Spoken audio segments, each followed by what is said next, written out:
There you are, family. It is such an honor to be reconnected with you.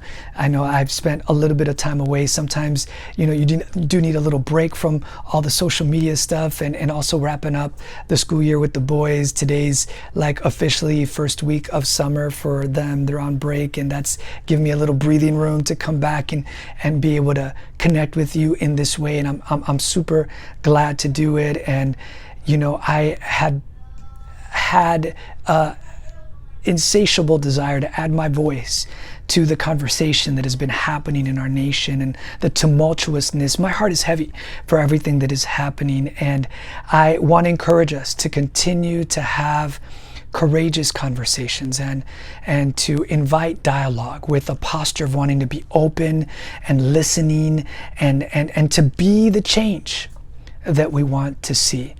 And I am encouraged by some of the things that are happening. Some of the prayer and action that is happening. That's a good thing. And so I'd love to focus on that. And I also want to share a verse, a thought, and a prayer if I could. And so the verse I wanted to share is from the book of John, chapter 15, verse 21. I'm going to read it for you. These are the words of Jesus. And he says, "They will treat you this way because you are mine, and they don't know the one who sent me." And the phrase that stuck out at me as I read and reread this verse today is the phrase, "get it." Get it. There's going to be some people who get it, and then there's going to be people who don't get it.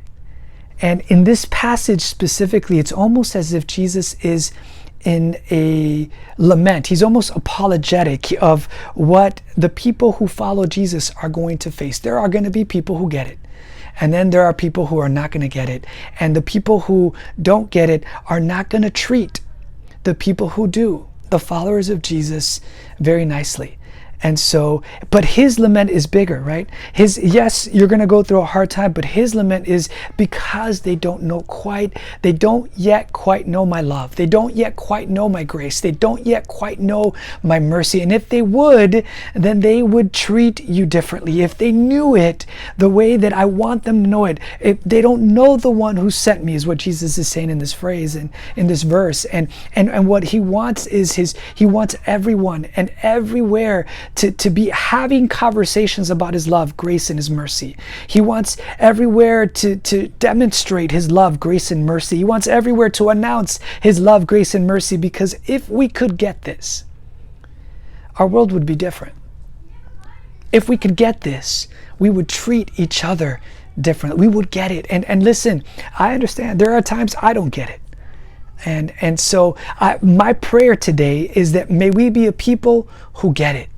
And in those times in our lives when we don't get it, that we would have the posture, the courage to say, "Dear Jesus, I don't get this, but would you help me?